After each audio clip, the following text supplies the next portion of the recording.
সাকিব আল হাসান খেললে টিম কম্বিনেশনের জন্য সুবিধা পাবে বলে মনে করেন অধিনায়ক মেহেদী হাসান মিরাজ।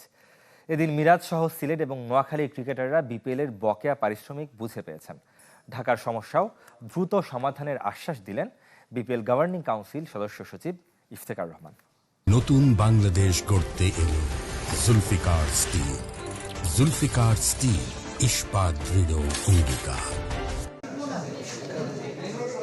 বিপিএল পারিশ্রমিক বুঝে পেয়ে খুশি সিলেট ও নোয়াখালীর ক্রিকেটাররা।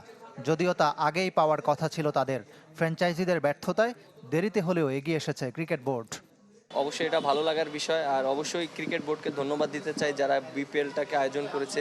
বিপিএল গভর্নিং কাউন্সিলে যারা ছিল, মিঠু ভাই অনেক হার্ডওয়ার্ক করেছে দেখেছি। তবে এখনও কাটেনি ঢাকার জটিলতা। অধিনায়ক মোহাম্মদ মিঠুন কথা বলেছেন গভর্নিং কাউন্সিলের সাথে। কয়েকদিনের মধ্যে ঢাকার ক্রিকেটারদের পাওনা বুঝিয়ে দেওয়ার আশ্বাস সদস্য সচিবের।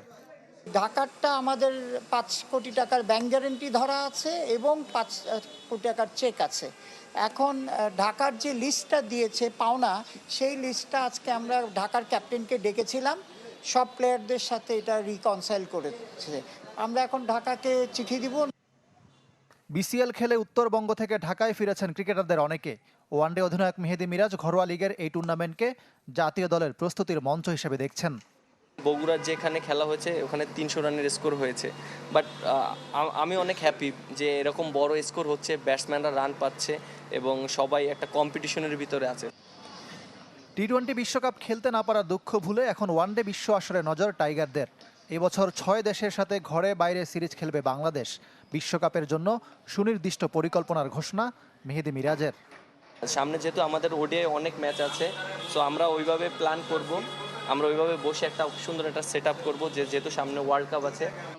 অধিনায়কের সেই পরিকল্পনায় আছেন সাকিব আল হাসানও।